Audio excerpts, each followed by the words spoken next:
আসসালামু আলাইকুম। SI easy এডুকেশনের পক্ষ থেকে আপনাদের সবাইকে স্বাগতম। আজকে আমরা ক্লাস করব নবম ও দশম শ্রেণীর সাধারণ গণিত বইয়ের নবম অধ্যায়ের ত্রিগুণিতিক অনুপাত। এই অধ্যায়ের উপর আজকে আমাদের 10 নম্বর পর্ব। আজকে আমরা এই 10 নম্বর পর্বে কি এই প্রশ্নটার সমাধান করব। তো দেখো আমাদের প্রশ্নটা বলছে কি, এটা হচ্ছে বইয়ের কত 25 নম্বর প্রশ্ন। বলছে সমাধান করো 2 sin square theta plus 3 cos theta minus 3 equal 0। বলছে কি রে, থিটার কোণটা হবে কি সূক্ষ্ম কোণ। তো দেখো যখন আমাদের বলবে কি সমাধান করো, তখন আমাদের কি করতে হবে, অবশ্যই থিটার মানটা বের করতে হবে।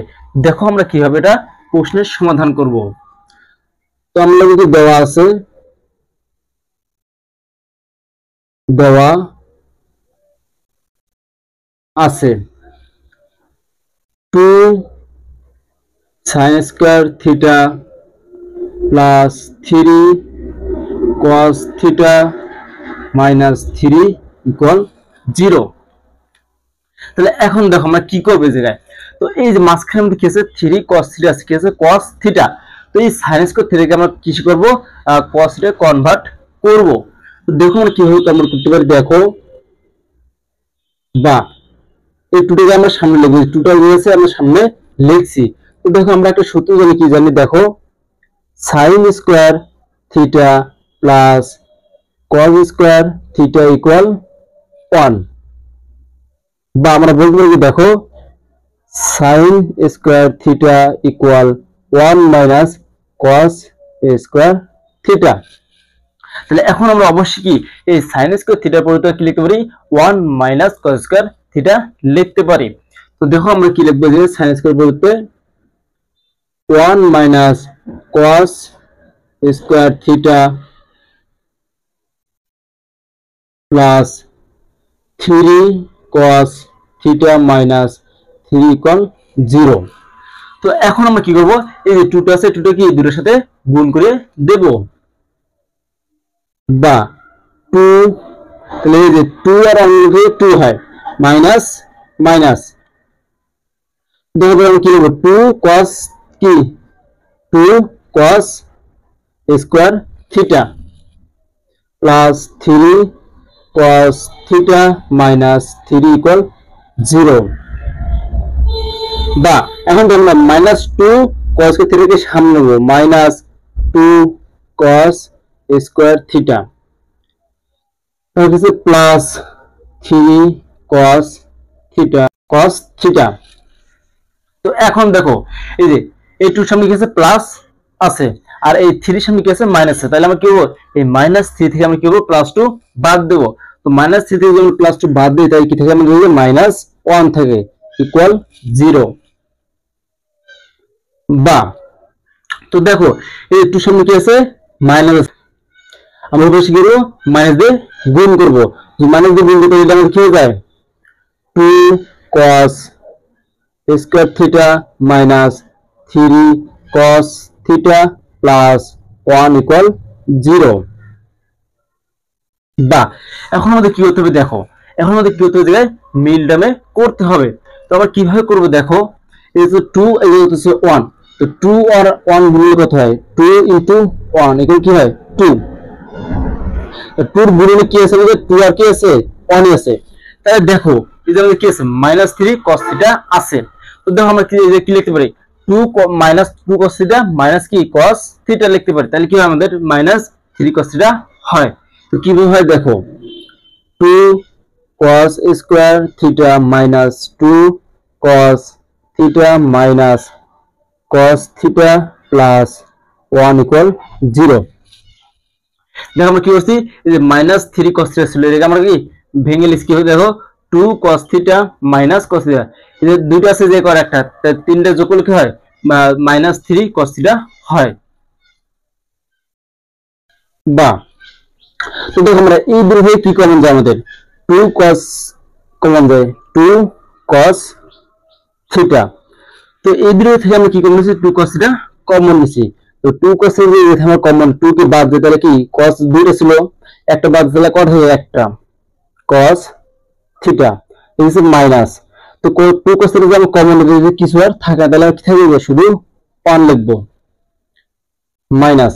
তো এই যে তাহলে কি কমন নেব, মাইনাস 1 কমন নেব। তো মাইনাস 1 কমন নিলে কি দেখো এই যে মাইনাস 1 কমন নিছি, তো দেখো মাইনাস মাইনাস কি এটা প্লাস হয়ে যায়, তো কি হবে শুধু cos থিটা। এবারে আমরা কি নিছি, মাইনাস 1 কমন নিছি, তো মাইনাস 1 এর জায়গায় ভাগ দিলে আমরা কি হয়ে যায়, মাইনাস 1 হয় ইকুয়াল 0। বা আমরা দেখো দুটো কি পদটা আছে, তাহলে কি আমরা এই সরা কমন নেব, cos থিটা মাইনাস 1। দেখো এটা আমরা কমন নিলে যে বাকি থাকে কি 2 cos থিটা, এটা বাকি থাকে আমাদের মাইনাস 1 ইকুয়াল 0। এখন আমরা লিখতে পারি কি এই মানটা ইকুয়াল কি 0, এই মানটা ইকুয়াল 0। তো দেখো হয় cos থিটা মাইনাস 1 ইকুয়াল 0, অথবা 2 cos থিটা মাইনাস 1 ইকুয়াল 0। বা তার মানে কি cos থিটা ইকুয়াল প্লাস 1, বাম পাশে মাইনাস ডান পাশে গিয়েছে প্লাস 1। বা cos থিটা ইকুয়াল, দেখো অনেক পরিবর্তে আমরা cos কত ডিগ্রি মান লিখতে পারি, দেখো cos 0 ডিগ্রি মান হচ্ছে কি 1, তাহলে আমরা এই অনেক পরিবর্তে কি লিখবো cos 0 ডিগ্রি, cos 0 ডিগ্রি। বা ওই পাশে cos কত থিটা ইকুয়াল আমরা কি পেলাম 0 ডিগ্রি। তাহলে দেখো আমাদের প্রশ্নে বলছে কি কোণটা হবে কি সূক্ষ্ম কোণ।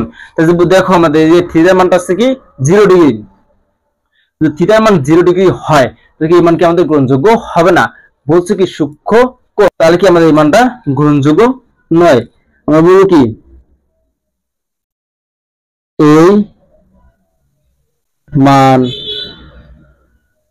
গ্রহণযোগ্য নয়, গ্রহণযোগ্য নয়, কারণ থিটা সূক্ষ্ম কোণ, সূক্ষ্ম কোণ। তা দেখো আমরা কি করতে পারি, বা 2 cos থিটা ইকুয়াল, এই পাশে যদি মাইনাস 1 এই পাশে লিখে হবে প্লাস 1 হয়ে যাবে। বা cos থিটা ইকুয়াল 1 ডিভাইডেড 2। দেখো এই 2 টার পাশে কি ছিল গুণ আকারে, তাহলে ডান পাশে লিখে হবে ভাগ হয়ে যাবে, তো আমরা কি ভাগ করে দিছি। তো এখন আমাদের কাজ কি দেখো, আমরা জানতে হবে কি cos কত ডিগ্রি মান হচ্ছে কি হাফ, cos কত ডিগ্রি মান 1 ডিভাইডেড 2, আমরা জানি কি cos 60 ডিগ্রি মান হচ্ছে 1 ডিভাইডেড 2। আমরা লিখতে পারি কি জায়গায় এই যে 1 ডিভাইডেড 2 বলতে লিখতে পারি কি cos 60 ডিগ্রি, 60 ডিগ্রি। তো ওইভাবে সেই cos বাদ দিতে আমরা লিখতে কি, বা থিটা ইকুয়াল 60 ডিগ্রি, আমরা কি লিখবো, অতএব তো cos থিটা মান কত বললাম না 60 ডিগ্রি, তার মানে आंसर বলবো কি নির্ণয়ের সমাধান 60 ডিগ্রি।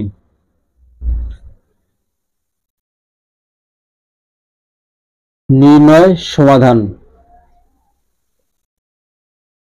সমাধান থিটা ইকুয়াল 60 ডিগ্রি, এটাই কি আমাদের आंसर। আশা করি সবাই বুঝতে পারছেন। আর যাদের বুঝতে সমস্যা হবে অবশ্যই আমাকে কমেন্ট করে জানাতে হবে। আর আপনাদের যদি কোনো বিষয়ের উপর কোনো টপিকসের উপর যদি আলোচনা করতে হয় অবশ্যই আমাকে কমেন্ট করে জানাতে হবে, ইনশাআল্লাহ আমি সেই টপিকের উপর ভিত্তি করে ভিডিও বানাবো। সবাইকে অসংখ্য ধন্যবাদ।